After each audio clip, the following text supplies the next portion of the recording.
ये not eligible है। A B C D की कौन सी है? नॉट एलिजिबल है। उसने कहा व्हीकल, रोड ट्रांसपोर्ट व्हीकल, यानी व्हीकल हमने पढ़ा था व्हीकल नॉट एलिजिबल है, उसने भी कहते व्हीकल नॉट एलिजिबल है। लेकिन ब्रैकेट में देखिए, however vehicle plying for hire is an eligible depreciable asset. तो यानी कि जो हमने पढ़ा था कि हमने लिखा था व्हीकल नॉट एलिजिबल है, वो कौन सा vehicle? Not plying for hire. Not plying for hire मतलब सेल स्टैंडर्ड गाड़ी दी या फिर बैक वाले के स्टूडेंट्स के लिए ट्रांसपोर्ट का सिस्टम कर लिया और without any fair, without any charges. यहाँ पे बात सर्कल कर लें, व्हीकल नॉट एलिजिबल है, कौन सा वाला vehicle? Not plying for hire. अच्छा देखिए फर्नीचर, हमने कहा था फर्नीचर नॉट एलिजिबल है। पॉइंट सी देखें, प्लांट और machinery that has been previously used in Pakistan, second hand plant का होता है। Plant and machinery that has been previously used in Pakistan मतलब क्या? Second hand plant. Point D देखें, प्लांट और machinery for which full cost of asset is allowed as reduction in the year of purchase, ये बात पहले भी पढ़ी हुई है। बट शैल नॉट इंक्लूड, मैंने वहां कुछ लिखवाया था, इन रेयर सर्कमस्टेंसेस, इसके साथ लिखिए इन रेयर सर्कमस्टेंसेस। पॉइंट डी का मतलब लिखिए इन रेयर सर्कमस्टेंसेस। याद है क्या था वो पॉइंट? याद है? आप बताएं, आप बताएं। ये इन रेयर सर्कमस्टेंसेस में जो बात लिखी है, full cost of purchase allowed in the year of purchase, इसका मतलब क्या था? ये मैंने करवाया था आपके उस क्लास में, ये बात मैंने एक्सप्लेन की थी आपने नहीं रिडक्शन कर आप बताएं। जिस साल हमने परचेज किया था उसके रिडक्शन अलाउड नहीं था, उसकी फुल कॉस्ट हमने अलाउड नहीं थी, उसकी फुल कॉस्ट ना अगर इस तरह था। मैंने कहा था कुछ प्लांट ऐसे होते हैं जिसके खरीदने पर टैक्स वाले खुश होते हैं, और टैक्स वाले खुशी में क्या कहते हैं, जितने का खरीदा, जिस साल खरीदा उस साल की सेल में से पूरी कॉस्ट माइनस कर दो। याद है सेल की 100 मिलियन की प्लांट था 10 मिलियन का, उसने कहा अपने 2020 में 10 मिलियन का प्लांट खरीदा, हमें खुशी हुई, पूरा का पूरा 10 मिलियन 2020 की इनकम से माइनस कर दो। अब इस 10 मिलियन वाले को क्या फर्दर डेप्रिशिएट करूंगा? नहीं करूंगा।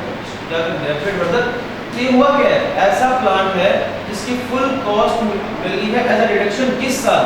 इन द ईयर ऑफ परचेज। ये था रेयर सर्कमस्टेंस। अब याद है बात आपने इस लेक्चर में? चलिए आगे बढ़ते हैं। पॉइंट ई देखें, इमूवेबल प्रॉपर्टी और structural improvement the immovable property. ये इमूवेबल प्रॉपर्टी हमने कहा था, अच्छा हमने कहा था व्हीकल नॉट एलिजिबल, व्हीकल लिखा हुआ है इसमें, हमने कहा था सेकंड हैंड प्लांट लिखा हुआ है, हमने कहा था फर्नीचर लिखा हुआ है, एक चीज रह गई थी, ये इमूवेबल प्रॉपर्टी मतलब बिल्डिंग। बिल्डिंग ये किसकी लिस्ट थी? एलिजिबल की या नॉट एलिजिबल की? नॉट एलिजिबल की लिस्ट किसकी दी है? Not eligible. इमूवेबल मतलब है बिल्डिंग, बिल्डिंग या फिर स्ट्रक्चरल इंप्रूवमेंट भी एलिजिबल डेप्रिशिएबल एसेट्स नहीं होते। इसका मतलब क्या है? क्या डेप्रिशिएट नहीं होंगे या इनिशियल अलाउंस नहीं मिलेगा? इनिशियल अलाउंस नहीं मिलेगा। डेप्रिशिएट तो सारे होते हैं सिवाय एक के, अनइंप्रूव्ड लैंड की बात समझ आ रही? देखिए डेप्रिशिएट तो सारे होंगे लेकिन इनिशियल अलाउंस किस पे नहीं मिलेगा? Not eligible building, furniture, vehicle, second hand plant of Pakistan, structural improvement और ऐसा एसेट जिसके full cost allowed as reduction थी in the year of purchase in rare circumstances.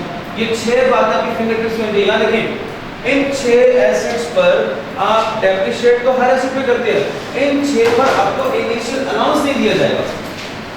Initial allowance नहीं दिया जाएगा। Number 1 building, furniture, vehicle, second hand plant purchase from Pakistan, ऐसा structural improvement, ऐसा plant जिसकी full cost allowed as reduction थी in the year of purchase. इसके बाद याद रखें बेहतर है होगा ये 6 ऐसे ही अपने वर्डिंग में नोट्स के ऊपर कहीं पे लिख लें, नॉट एलिजिबल के लिए पूरी करना अपनी वर्डिंग में लिख लें, आपको तभी याद रहेगा।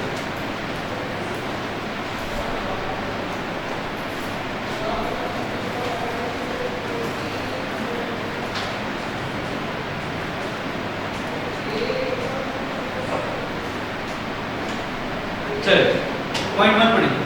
If a person places an eligible depreciable asset into service in Pakistan for the first time in the next year, अब बात कर रहा है एलिजिबल डेप्रिसिएबल एसेट है और उसका फर्स्ट ईयर है, तो आपने बताया अगर एलिजिबल है और फर्स्ट ईयर है तो पहले क्या माइनस करेंगे, कितने परसेंट,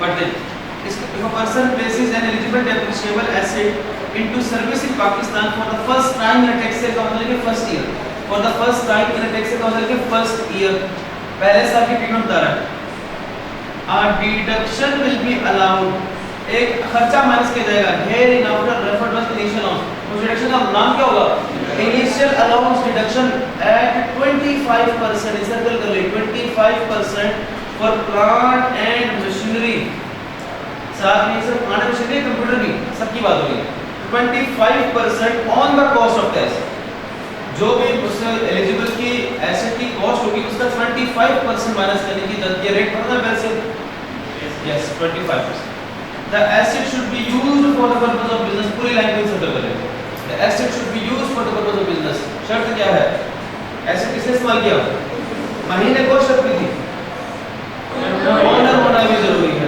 ओनर होना भी जरूरी है, पार्टी का कॉन्सेप्ट नहीं है पार्टी का कॉन्सेप्ट भी देख के करना क्या,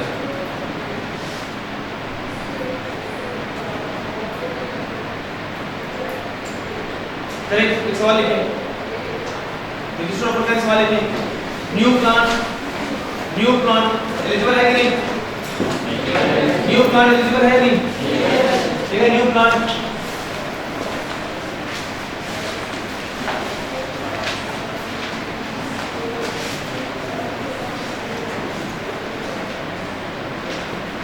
यहाँ देखिए इस तरह लिखिएगा, इसका मतलब क्या बना, न्यू प्लान नाम लिखा एलिजिबल है, ओके, कितनी कॉस्ट,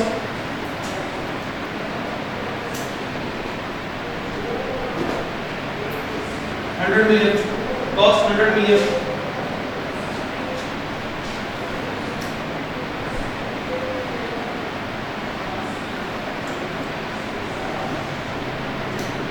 बिजनेस यूज 70%, से मतलब है कितने मतलब बिजनेस इस्तेमाल हो रहा है, तो पर्सनल में और ये पार्टली है, इसको सॉल्व करो, अब पहले साल क्या माइनस करेंगे, इनिशियल अलाउंस एंड दूसरे साल, अब देखिए सॉल्यूशन क्या है,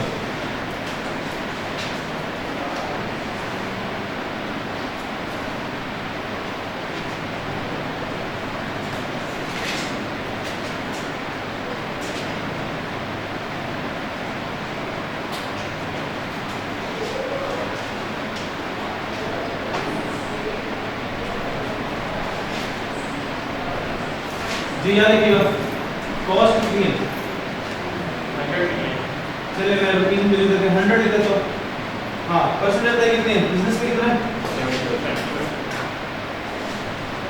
पर्सनल में पहले साल डेप्रिसिएशन माइनस होगी,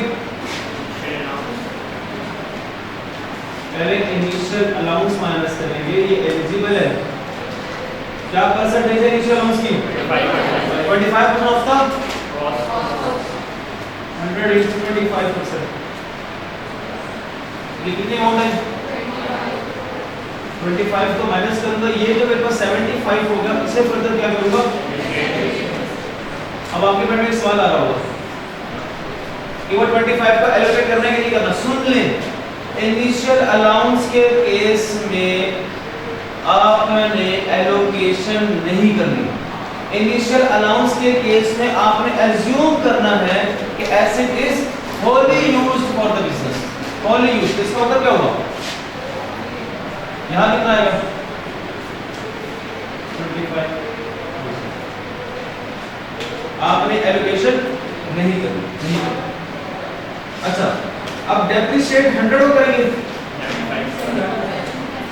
हैदर प्लांट है, डेप्रिशिएट रेट बोलो 50%, बिल्डिंग का 10, फर्नीचर एंड प्लांट 15%, जी अमाउंट बोले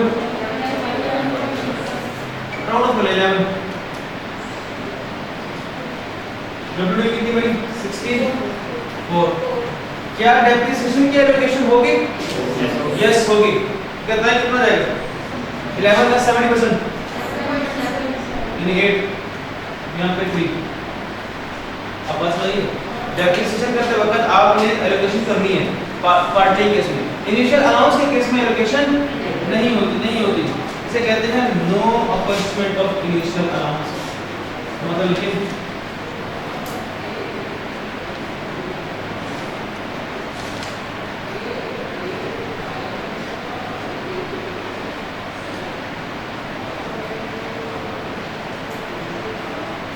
ये बात समझिए। अब नोट्स पे आ जाए बच्चों। नोट्स में आके ना एक छोटा सा टेबल बना हुआ है, नोट लिखा हुआ है, बॉक्स बना हुआ है, एक लाइन का बॉक्स बना हुआ है नोट के नाम से।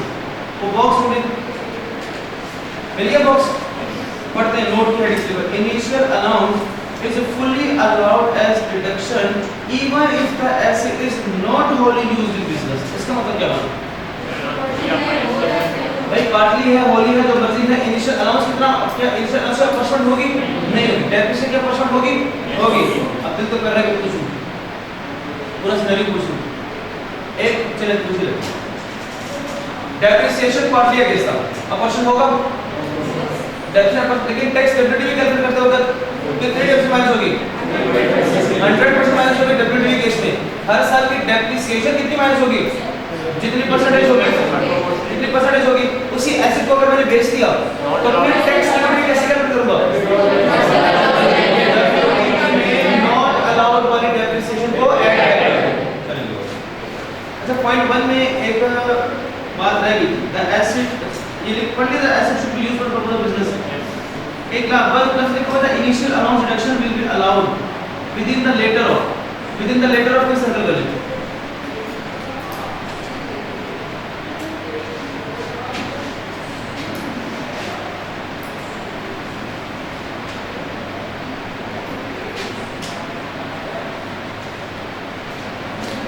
तो ट्रायल प्रोडक्शन क्या होता है?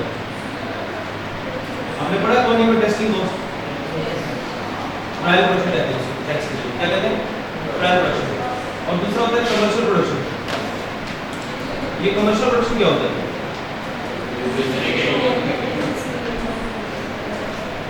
आप बताएं इसे कौन सा इवेंट पहले हो रहा होगा? लेट्स सपोज 2025 का साल है, यकम मार्च 2025 को ट्रायल प्रोडक्शन की और यकम अगस्त 2025 को कमर्शियल प्रोडक्शन। ये तो बात है। अब बात ये है कि हम जो है इनिशियल अलाउंस कब माइनस कर रहे थे? देखें, ये यकम मार्च 2025 कौन सा टैक्स बन रहा है? Tax year 2000। यकम अगस्त 2025 कौन सा बन रहा है? अब सवाल ये है कि मैं आया 2025 में इनिशियल अलाउंस माइनस करूं या 2026 में माइनस करूं? तो आपका ऑर्डिनेंस कहता है इनिशियल अलाउंस में आपने हमेशा इन दो डेट्स को देखनी है और इन दो डेट्स में हमेशा आपने लेटर वाली डेट लेनी है। कौन सी लेनी है? लेटर वाली। तो इस तरह लिखिए,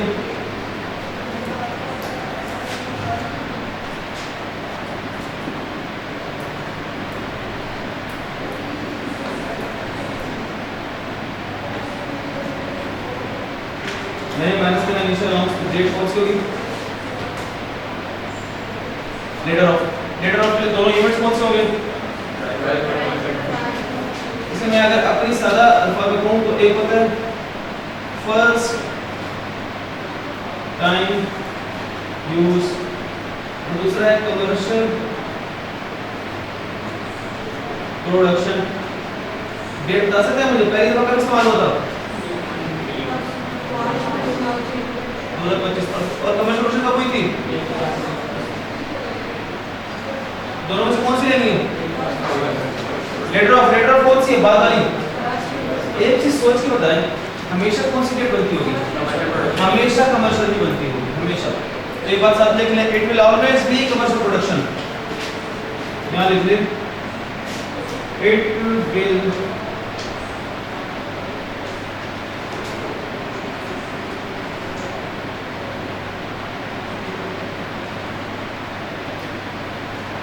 कमर्शियल प्रोडक्शन डेट। ऐसा क्यों हमेशा? कभी ऐसा हुआ है कि पहले बना के आगे देखना शुरू किया, उसके बाद कहता है कि टेस्टिंग तो की, ये पहले मुझे टेस्टिंग होती है, बाद में क्या होती है कमर्शियल प्रोडक्शन। तो हमेशा कमर्शियल प्रोडक्शन वाली डेट यानी किस साल में इनिशियल माइनस करेंगे, टैक्स के 2026। अब पढ़ें, the initial amount production will be allowed within the latter of the first time asset use का मतलब लिखा ट्रायल प्रोडक्शन, नोट्स में लिखा है फर्स्ट टाइम एसिड यूज का मतलब लिखा ट्रायल प्रोडक्शन। और दूसरा क्या है, the tax year in which commercial production is commenced, तो साथ लिख दे it will always be commercial production date.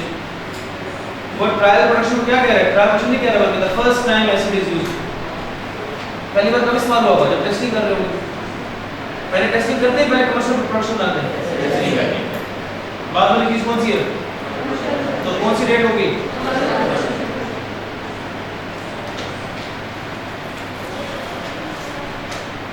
याद है आपके पास जो क्वेश्चंस थे उसमें देखिए क्वेश्चन 6 क्वेश्चन 5 को कर लिया था ना, क्वेश्चन 6 देखिए मिस्टर हारिस के नाम से सोल्यूशन छुपा दो, सोल्यूशन चलो ऐसे लिखो नोट किए काम किए